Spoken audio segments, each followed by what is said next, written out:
All right, in this video, we're just going to talk about how to graph lines from standard form, and two of the big vocab words you'll need for that is x and y intercept.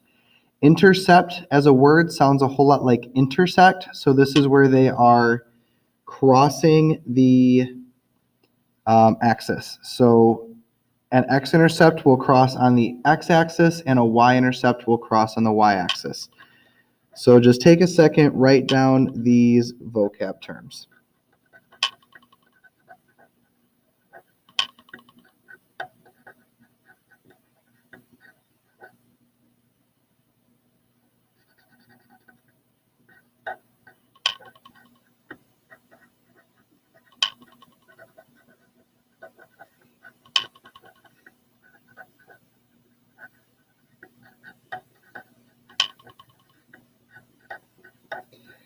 An important part of intercepts that you will need is to know that the other point is 0. That if I'm along here, if I am along the y-axis here, that all the x values are 0, where if I'm on the x-axis, all the y values are 0.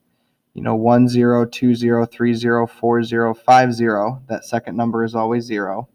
Where here's 0, 1, 0, 2, 0, 3, 0, 4, 0, 5. It's always 0.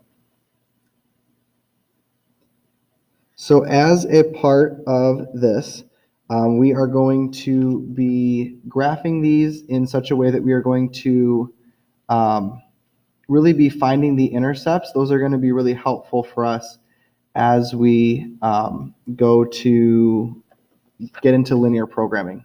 So there are two different things that you can do here.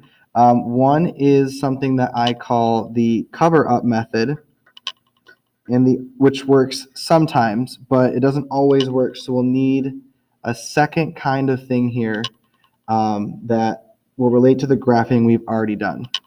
So the cover-up method involves x and y intercepts, where we are going to solve for x when y equals 0, or solve for y when x equals 0. We know that with intercepts, we're always going to have something being 0. We're just finding the other number. But what's weird about the equations that we're going to graph, and the ones we'll see a lot in our linear programming section, is this is called standard form, where the x's and y's are next to each other. We saw that with our elimination work. So now we're just going to kind of clean it up. So with the cover-up method, when we solve for x when y equals 0, we're saying, okay, with this here, if I make y equal to 0, I'm going to say 2x minus 3 times 0 equals 6. Well, negative 3 times 0 is 0, so we would be adding 0. Plus 0 does nothing. I divide by 2, I figure out that x is 3. So when x is 3, we got that from y being 0. So if I were to cover up the y's, where the cover-up method comes from, is if I cover up y, I'm left with the equation 2x equals 6. And I can quickly divide that to say that x is 3.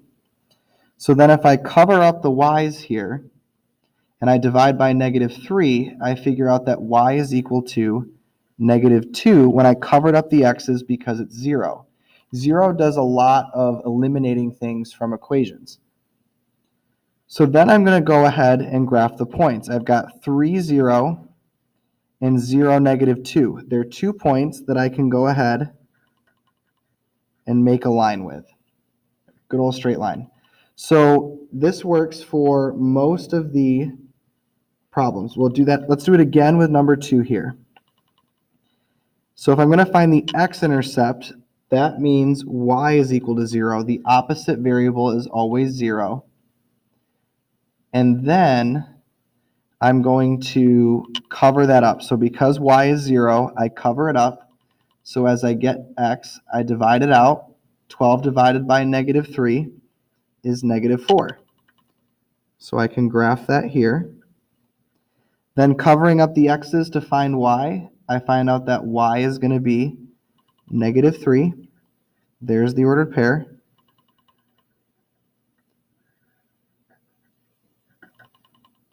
and I've got the graph. So this is meant to be straightforward. You're really just able to just take these, put them on the graph really quickly to get your line. That's going to be a really helpful technique for us as we get into linear programming. The problem is that not all numbers are going to divide nicely. We'll see that. So then we have to go back to our regular y equals mx plus b graphing, where we use the slope and the y-intercept. So we're going to practice that on the back page here. So if you turn your page over, we first have to change it to slope-intercept form, which is y equals mx plus b. That means we're going to need to get y alone. So to get y alone in this equation, that means I've got to get rid of the 3x. So if I subtract 3x from both sides, I'm left with y. And to put it in my mx plus b form, that means I'm going to need the x part first, my minus 3x. Then I'm going to take my minus 4 and put that next. We can put it in the order we need because addition doesn't make order matter. 3 plus 2 is the same thing as 2 plus 3. And then I can graph this just like we did before, that I can take my y-intercept, start there, and then I can take this as my rise over run for slope. Can't go down 3, so I'm going to go opposite direction, opposite movements, up 3, over 1, so instead of, or over 1 in the other direction, in order to get my line. If I were to continue the up 3 over 1 and end up right here, you see how that didn't cross at a nice grid mark. That's why this isn't working out. Looking at the cover up here, if I cover up the y's, you see how that negative 4 divided by 3 is not a nice number? That's why cover up is not going to work. So we'll just practice this one more time. Because here, if I were to cover up, the 2y equals 8 is going to work out. I could find that the y-intercept is 4, but when I cover up here, 8 divided by 3, not a nice number. So we're going to move the 3x over. So I've got 2y. My x part comes first, my positive 8 comes second. Dividing by 2, everything has to get equal treatment, just like how we multiplied everything out with it for elimination. Every part had to get hit. When I divide 2, everything gets hit. And so here, I've got a nice fraction for my slope, and I've got a nice number for my y-intercept. I've got 4.